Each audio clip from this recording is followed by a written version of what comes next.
Chers frères et sœurs, Allah Azza wa Jal a donné plusieurs caractéristiques au prophète sallallahu alayhi wa sallam et il l'a privilégié par rapport à plusieurs prophètes, par rapport à tous les prophètes, par certaines spécificités qui ont fait de sorte que sa religion ou que la mission pour laquelle il est venu a été protégée et sera protégée jusqu'à la fin des temps. Et parmi ces spécificités, c'est qu'Allah Azza wa Jal a permis au prophète sallallahu alayhi wa sallam de dire des paroles concises, des paroles qui regroupent plusieurs sens, qui font part de plusieurs sens, qui donnent énormément d'informations en peu de mots. Et cette spécificité est bien particulière au prophète sallallahu alayhi wa sallam, si bien que lui-même l'a annoncé lorsqu'il a dit dans un hadith rapporté par le Bukhari et Muslim sur Abu Huraira, il a dit « Bu'ithtu bijawami'i al-kalim » j'ai été envoyé avec des paroles concises. Allah Azza wa Jal lui a facilité une oration et une capacité de transmettre qui est la meilleure, de loin la meilleure, et personne ne peut arriver au niveau du prophète sallallahu alayhi wa sallam dans son éloquence. L'imam Tirmidhi rapporte sur Aïcha radiyallahu anha qu'il a dit le prophète sallallahu alayhi wa sallam ne débitez pas les paroles comme vous le faites. Ne débitez pas énormément de paroles comme vous le faites. Ces paroles étaient claires, précises et concises, mémorisées par toute personne qui s'assoit devant lui. C'était le simple, inaccessible. Toute personne qui se met devant le prophète sallallahu alayhi wa sallam et qui l'écoute arrive facilement à apprendre ces paroles. Et c'est là où réside le secret de la protection de la sunna du prophète sallallahu alayhi wa sallam. En tout cas de la sunna qui fait référence aux paroles du prophète sallallahu alayhi wa sallam. C'est ainsi qu'on a mémorisé les paroles du prophète sallallahu alayhi wa sallam. Parce qu'il ne débitait pas beaucoup de paroles. Il ne parlait pas trop. Il disait une petite phrase qui donnait énormément de sens. Si bien que les gens la prenaient rapidement et pouvaient la transmettre génération après génération. Et c'est ainsi qu'on a protégé la sunna du prophète sallallahu alayhi wa sallam. Ceux qui nous disent aujourd'hui, je ne crois pas à la sunna, moi je crois qu'au Coran. Comment tu ne crois pas à la sunna? Il te dit, rien ne me prouve que les paroles du prophète qu'on entend aujourd'hui, il les a bien dites. Là aujourd'hui, on apprend des chansons qui ont des siècles. Alors qu'en est-il des paroles du meilleur homme qu'Allah Azza wa Jal a créé? Qu'en est-il des paroles du sceau des prophètes?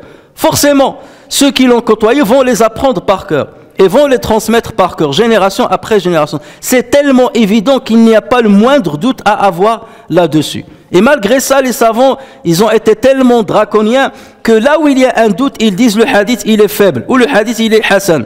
Mais ils ne prennent que ce qui est sûr. Le hadith sahih, c'est que c'est sûr à 100% que le prophète sallallahu alayhi wa sallam l'a très bien dit. Mais on ne peut pas venir aujourd'hui et dire, on ne peut pas accepter la rétention de tout ce que le prophète a dit. Aujourd'hui, dans les universités à travers le monde, on enseigne les paroles de Platon. On enseigne les paroles d'Aristote. Alors qu'ils ont existé des siècles et des siècles avant le prophète sallallahu alayhi wa sallam. Et on les présente comme des paroles certaines, bien dites par lui, par eux, par ces gens-là. Et lorsqu'il s'agit du prophète sallallahu alayhi wa sallam, on sème le doute chez les musulmans en leur disant c'est pas possible que ce que vous entendez soit bien les paroles de votre prophète. Alors que lorsqu'on parle de Platon, d'Aristote et on les enseigne dans toutes les universités et on les prend comme preuve sur plusieurs argumentaires, là personne n'a à redire là-dessus. C'est vous dire quelque part qu'il faut faire vraiment très attention à ceux qui veulent semer le doute dans nos cœurs concernant la sunna du prophète sallallahu alayhi wa sallam. C'est une spécificité du prophète sallallahu alayhi wa sallam que de parler d'une manière concise avec des paroles qui sont facilement mémorisables par ceux qui l'ont entendu et facilement bien entendu transmissibles génération après génération. Les paroles concises du prophète sallallahu alayhi wa sallam, que le prophète sallallahu alayhi wa sallam a dites, se divisent en 4 catégories. Il y a bien entendu ce qui relève du Coran, ce qu'Allah azza wa jalla lui a transmis comme parole coranique, ce qu'il lui a révélé comme parole coranique. Et c'est pour cela qu'Allah azza wa jalla a révélé le Coran par partie, quelques versets par quelques versets, pas d'un seul coup. Et le prophète sallallahu alayhi wa sallam transmettait ces paroles à ses scribes et on les mémorisait facilement jusqu'à ce qu'Allah azza wa jalla a complété la révélation du Coran.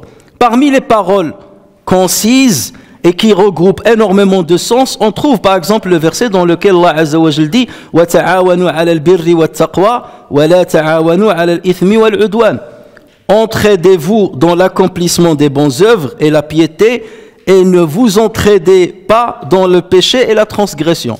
Une parole concise, claire, et on ne peut pas l'interpréter autrement que le sens qu'elle donne ou le sens qu'elle transmet. Et d'ailleurs, ce verset, il est tellement concis et clair que les savants l'ont utilisé comme une base pour répondre à plusieurs questions jurisprudentielles qui peuvent être posées. Dans la jurisprudence islamique, ce verset-là est devenu une règle à laquelle on se réfère lorsqu'on pose certaines questions sur certaines transactions ou certains comportements qu'on peut avoir les uns envers les autres. Entraidez-vous dans les bonnes œuvres et la piété, et ne vous entraidez pas dans le péché et la transgression. C'est pour cela, lorsqu'on te dit, est-ce que je peux travailler dans un travail où il y a le haram, on va te dire non, parce que tu es en train d'aider dans le haram. Et il ne t'appartient pas d'aider dans le haram. Tu ne peux aider que dans un travail qui est licite et à travers lequel on accède au licite. Parmi ces versets qui sont concis, qui englobent énormément de sens, le verset dans lequel Allah Azza wa Jalla dit Inna Allah ya'muru bil adli wal ihsani wa ita'i dhil qurba wa yanha 'anil fahsha'i wal munkari wal baghi. Certes, Allah commande l'équité, la bienfaisance et l'assistance aux proches, et il interdit la turpitude, l'acte répréhensible et la rébellion. Il a regroupé trois choses que nous devons faire et 3 choses qu'il est interdit de faire. Donc vous voyez que c'est là un exemple de certains versets. Il y a énormément de versets qui sont de la sorte. Concernant maintenant les autres paroles du prophète sallallahu alayhi wa sallam, qui sont concis, il y a ce qui relève de ses prêches, de ses exhortations, des informations qu'il nous transmettait. Et il y a ce qui relève de ses invocations. Et il y a ce qui relève de dhikr, de la mention d'Allah Azza wa Jalla. Donc 3 catégories dans les paroles concises du prophète sallallahu alayhi wa sallam. Ce qui a un rapport avec l'exhortation et l'information, ce qui a un rapport avec l'invocation, les prières qu'il faisait à Allah Azza wa Jalla, et ce qui a un rapport avec la mention d'Allah Azza wa Jalla, avec le dhikr d'Allah Azza wa Jalla. Concernant maintenant ces paroles, où il y a des exhortations ou des informations, on peut donner l'exemple du hadith « Innamal a'malu binniyat ». Certes, les actes ne valent que par l'intention. De quelques paroles, quelques mots, mais le sens il est immense. Les actes ne valent que par l'intention. On trouve la parole du prophète sallallahu alayhi wa sallam lorsqu'il dit Al-halalu bayin wal-haramu bayin wa baynahuma umurun mushtabihat. Le licite est clair, l'illicite est clair, et entre eux, il y a des choses qui sont équivoques, qui ne sont pas connues par plusieurs personnes. Évitez ces choses-là pour ne pas tomber dans le haram. La parole est concise et il regroupe tout. C'est un jalon qui peut orienter le musulman dans tous ses choix de vie au quotidien. On trouve aussi la parole où le prophète sallallahu alayhi wa sallam dit parmi les signes de la bonne religiosité d'un individu, le fait de ne pas se mêler de ce qui ne le regarde pas. Si je ne me mêle pas de ce qui ne me regarde pas, je ne vais pas faire de la médisance, je ne vais pas faire de la calomnie, je ne vais pas froisser des gens, donc je suis tranquille. Cette chose ne me concerne pas, donc je n'ai pas à m'y mêler. Et donc vous voyez que cette parole du prophète sallallahu alayhi wa sallam donne une bonne orientation pour le musulman. Elle est concise et elle est claire. Les ulama, les savants, ont rédigé plusieurs livres dans lesquels ils ont regroupé ce genre de paroles du prophète sallallahu alayhi wa sallam. Et le meilleur exemple à donner, c'est l'Arba'in Nawawiya, un livre que l'imam An-Nawawi a rédigé dans lequel il a rassemblé 42 hadiths du prophète sallallahu alayhi wa sallam. Et il a considéré, ainsi que tous les savants qui ont lu ce livre-là, il a considéré que toute la religion musulmane se base sur ces 42 hadiths. Et ce sont des hadiths qui sont simples, facilement compréhensibles et facilement assimilables, et qui orientent le musulman dans toute sa religiosité. Et l'imam Ibn Rajab al-Hanbali a expliqué, il a commenté ces hadiths-là dans un livre qu'il a intitulé Jami'ul Ulumi wal Hikam, le livre qui regroupe les sciences et les sagesses. Et lui, il a rajouté 8 autres hadiths pour terminer 50 hadiths. Donc il a quelque part choisi 50 hadiths du prophète sallallahu alayhi wa sallam sur lesquels se base toute la religion musulmane. Et ceci nous montre que le prophète sallallahu alayhi wa sallam est bel et bien un homme envoyé par Allah azza wa jal, parce qu'aucune autre personne et aucun prophète, aucun messager n'a eu cette capacité du prophète sallallahu alayhi wa sallam d'avoir une éloquence telle qu'en peu de mots il peut transmettre énormément de signes et énormément d'informations. Chers frères et sœurs, concernant les invocations maintenant du prophète sallallahu alayhi wa sallam, il avait des invocations qui regroupaient tout, qui étaient concises, mais qui regroupaient tout. Al-Bukhari ainsi que d'autres rapportent sur Anas ibn Malik qu'il a dit l'invocation que le prophète sallallahu alayhi wa sallam répétait le plus, c'est Rabbana atina fid dunya hasana wa fil akhirati hasana wa qina adhaban nar. Seigneur, accorde-nous un bien ici-bas et un bien dans l'au-delà et protège-nous du châtiment du feu. Vous voyez, c'est une invocation concise, mais qui regroupe tous les biens. Tu demandes le paradis et tu demandes à Allah Azza wa Jalla de t'épargner l'enfer. Ça regroupe tout.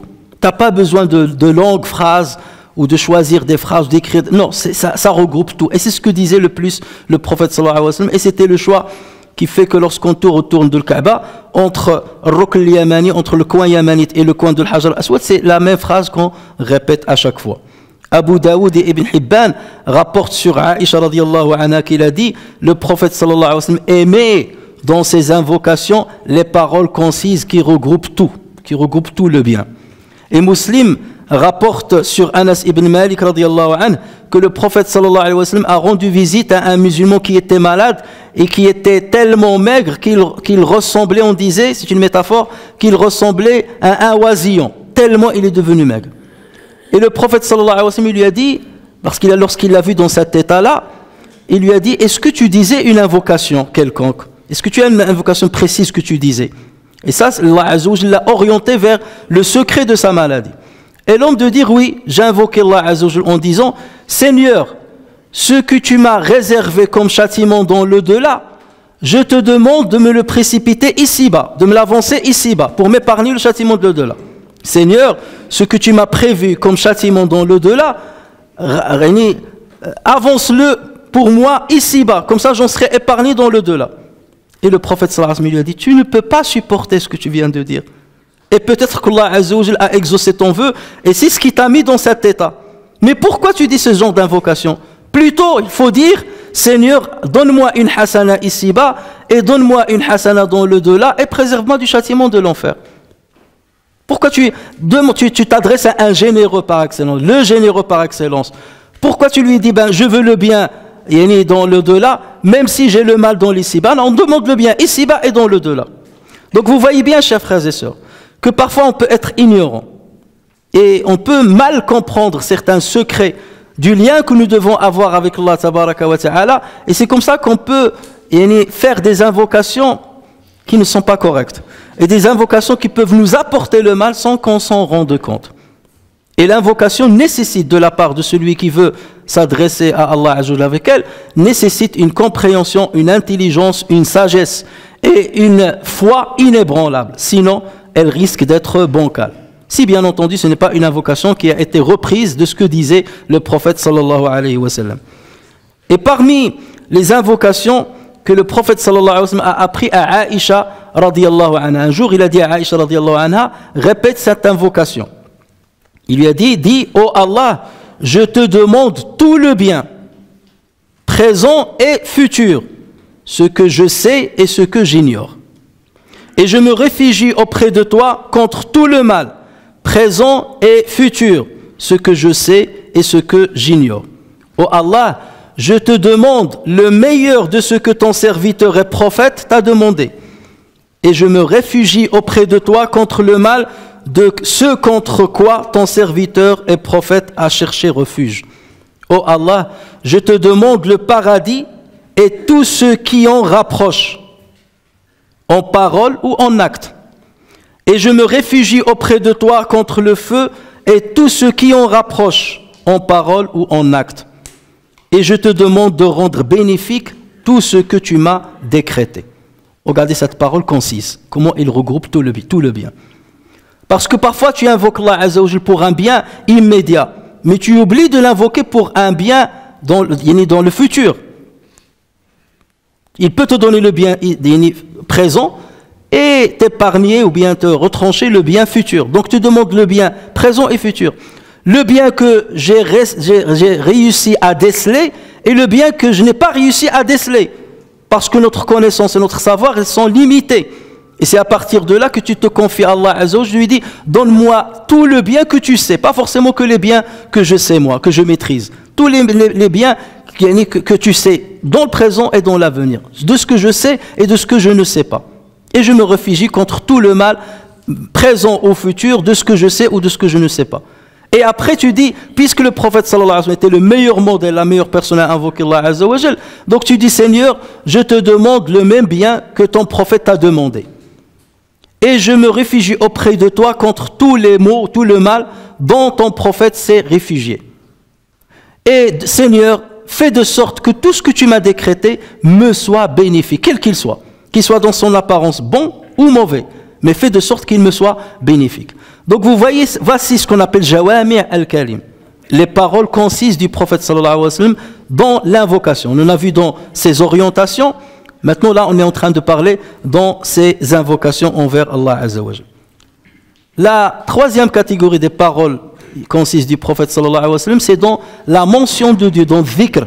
Le prophète sallallahu alayhi wa sallam avait une manière de mentionner Allah Azza wa Jalla, de se rappeler de Allah tabaraka wa ta'ala. On cite dans ce sens-là ce qui a été rapporté par Muslim sur Juwayriya bint al-Harith, l'épouse du prophète sallallahu alayhi wa sallam, la mère des croyantes. Elle dit que le prophète sallallahu alayhi wa sallam est sorti de son appartement pour accomplir la prière de Subh à la mosquée. Et elle s'est mise dans ce qu'on appelle la mosquée, ça veut dire dans un endroit où il priait chez elle. Et elle a prié et elle a commencé à invoquer Allah Azza wa Jalla. Et elle est restée dans cet endroit longtemps. Si bien que le prophète sallallahu alayhi wa sallam est rentré chez lui à la moitié de la journée. Après que le soleil soit levé, presque proche de Dhuhr. Et le prophète sallallahu alayhi wa sallam, en rentrant, il l'a trouvé dans la même position. Et il lui a dit à Juwayriya, tu es resté dans la même position à invoquer Dieu et à le mentionner depuis le Fajr. Il lui a dit oui. Et le prophète sallallahu alayhi wa sallam de lui dire, entre-temps, moi, j'ai dit 4 paroles que j'ai répétées par 3 fois. Et si on pesait ces paroles, elles pèseraient plus lourd que tout ce que tu as dit pendant toutes ces heures-là. Et j'ai dit que 4 paroles que j'ai répétées par 3 fois. Ça pèse plus lourd auprès d'Allah Azza wa Jal que tout ce que tu as dit pendant toutes ces heures-là. C'est quoi ces paroles? Et on lui a enseigné ces paroles-là. Subhanallahi wa bihamdih, adada khalqih, wa rida nafsih, wa zinata arshih, wa midada kalimatih. Gloire à Dieu et louange à lui, le nombre de ses créatures, l'agrément de son entité, le poids de son trône et l'encre de ses paroles. Que veut dire cette invocation? Cette invocation veut dire que cette évocation veut dire je glorifie Allah, je le sanctifie de toutes les imperfections et je le loue autant que le nombre de ses créatures. Pour dire cette parole-là, ça veut dire que tu as médité sur la création de Dieu. Et tu as vu l'immensité de l'univers. Et tu as vu le caractère extraordinaire de la multitude des créations d'Allah Azza wa Jal, dans leur spécificité, dans leur nombre. Et tu dis, je glorifie Allah Azza wa Jal et je le loue, le nombre de sa créature. Et dans sa créature, il y a les anges, il y a les humains, il y a les djinns, il y a les animaux, il y a les arbres, il y a les graines du sable. Il y a les planètes, il y a les astres. Donc tout ça, tout ce nombre-là, vous le rassemblez. Et moi, je glorifie Allah Azza wa Jalla, je le sanctifie de toutes les imperfections en nombre de tout ce qu'il a créé.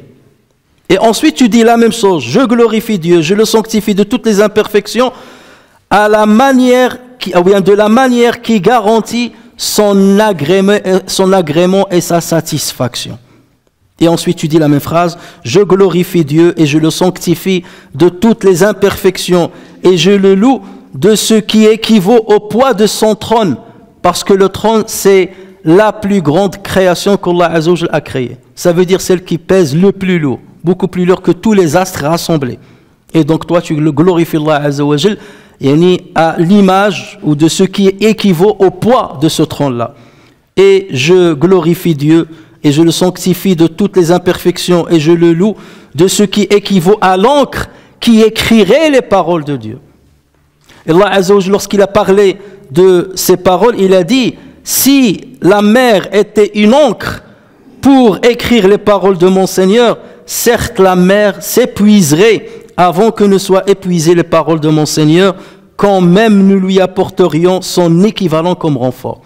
Si les océans de la terre étaient un encrier, et tu prends une plume et tu commences à la tremper dans l'océan pour écrire les paroles de Dieu, les mers du globe seraient asséchées. Et même si tu ramènes leur équivalent et tu écris encore, ils seront asséchés avant de terminer les paroles d'Allah tabaraka wa ta'ala. Donc regardez la profondeur des paroles du prophète sallallahu alayhi wa sallam. C'est ce qu'on appelle le facile inaccessible. Des paroles faciles mais inaccessibles à monsieur tout le monde. Elles ont été dites par le prophète sallallahu alayhi wa sallam parce que sa foi est très profonde, parce que sa méditation dépasse la méditation de tous les êtres humains, parce qu'il est lié à Allah Azza wa Jal. C'est ça qui lui permet de sortir ce genre de paroles. Et donc le prophète sallallahu alayhi wa sallam était en train d'expliquer à Juwayriya qu'il faut faire un effort sur la qualité et non pas sur la quantité. Toi, tu as passé des heures et des heures à glorifier Allah Azza wa Jal. Normalement, déjà, ce qu'a fait Juwayriya doit être une leçon pour nous. Voici une femme qui termine la prière de l'Fajr chez elle et qui reste à sa place, assise, pendant des heures à invoquer Allah Azza wa Jal. La personne, lorsqu'elle fait la prière, on a l'impression qu'elle est assise sur une plaque chauffante. Dès qu'il dit salam alaikum, elle se lève et il se précipite. Elle dit si jamais il vient à la mosquée. N'en parlons pas s'il est chez elle. Elle dit il est resté des heures, jusqu'à la moitié de la journée, en train d'invoquer Allah Azza wa Jal. Et le prophète sallallahu alayhi wa sallam lui montrer voici des paroles que tu peux dire et qui peuvent te ramener un grand bénéfice, beaucoup plus que ce que tu as fait. Donc la question il doit s'orienter vers la qualité de ce que tu dis, la profondeur de ce que tu exprimes comme parole à l'endroit de Allah tabaraka wa ta'ala. Et c'est ce que nous devons apprendre de notre prophète si nous voulons être sur son chemin et arriver à cette proximité qu'il avait avec notre Seigneur. Chers frères, chacun de nous doit avoir un minimum du Coran qu'il doit apprendre, mémoriser et maîtriser dans la compréhension. Un minimum des hadiths du prophète sallallahu alayhi wa sallam à mémoriser, à comprendre et à traduire dans sa vie quotidienne. Et un minimum des invocations du prophète sallallahu alayhi wa sallam qu'il doit répéter après les prières ou dans la prière. Et un minimum des évocations du prophète sallallahu alayhi wa sallam qu'il doit répéter notamment après le Fajr ou après Al-Maghrib. N'ayons pas des cœurs vides comme des cimetières. Remplissons nos cœurs et remplissons nos mémoires avec des paroles qui vont nous servir. Et les meilleures paroles sont celles de Dieu et celles du prophète sallallahu alayhi wa sallam. Et c'est complètement honteux qu'un musulman ait 20 ans, 30 ans, 40 ans, 60 ans et il ne connaît pas de Coran, il ne connaît pas de hadith, il ne mémorise pas des invocations du prophète, il ne mémorise pas des évocations du prophète. Il va te dire mais je ne comprends pas l'arabe. Mais tu as bien appris le français, tu as bien appris l'anglais, tu as bien appris l'allemand, tu as bien appris comment travailler les logiciels, comment travailler les ordinateurs, le bitcoin, les actions et tout ça. Tout ce qui est compliqué, tu sais bien le faire. Mais lorsqu'il s'agit d'apprendre par cœur quelques paroles du prophète sallallahu alayhi wa sallam, je ne sais pas l'arabe. Ben, apprends l'arabe, commence par apprendre l'arabe. Ça te permettra d'accéder déjà à tout ce patrimoine prophétique, à ce patrimoine divin. Et c'est ce qui va te servir ici-bas et dans l'au-delà. Et la meilleure invocation reste toujours celle du prophète sallallahu alayhi wa sallam. Et je termine par là, parce que j'ai été sollicité plusieurs fois, lorsqu'on accomplit salat al-janaza, la meilleure invocation qu'on peut faire pour un défunt, c'est celle qu'on fait pendant la prière. Pas forcément celle qu'on fait après. Et beaucoup de gens nous sollicitent pour dire, fais-nous un dua après la prière de janaza. Mais je me suis adressé à Dieu pendant la prière de janaza. Et après la prière, je m'adresse à qui? Mais c'est au même Dieu. C'est lui qui nous a dit, voilà comment vous devez faire des prières sur votre défunt, à mon égard. Voilà comment vous vous adressez à moi en faisant des prières pour votre défunt. C'est à travers la prière, et tout. C'est comme si on dit, ça ne me suffit pas, et je vais demander à l'imam de me rajouter des invocations après parce que je vais les entendre. Ce qui compte, c'est qu'Allah Azza wa Jal entende ce qu'on a dit. Pas forcément ce que tout le monde a dit. Et si parfois, personnellement, on donne une exhortation après la prière de janaza, c'est parce qu'il y a une hikmah derrière. Soit parce qu'il y a des non-musulmans qui sont dans la salle, on veut transmettre un bon message, parce qu'il est de notre devoir de transmettre le message de l'islam. Soit parce qu'il y a des jeunes qui ne viennent pas à la mosquée, qui ne prient pas, leur camarade ou leur ami est mort, ils sont venus comme ça à la mosquée spontanément, une fois dans leur vie, donc on profite de l'occasion pour leur passer une bonne exhortation. On n'est pas en train de faire une bid'a. On sait ce que c'est que la sunna, on sait ce que c'est que la bid'a. Et lorsque parfois on fait quelques choix de ce genre-là, c'est que vous devez vous dire il y a une sagesse derrière ce que l'imam a fait. Et on doit rester, par respect vis-à-vis de ce qu'il a fait, rester avec lui. Ce n'est pas un ignorant. Et c'est ainsi que nous devons comprendre la sunna de notre prophète et s'accrocher à la parole de notre prophète.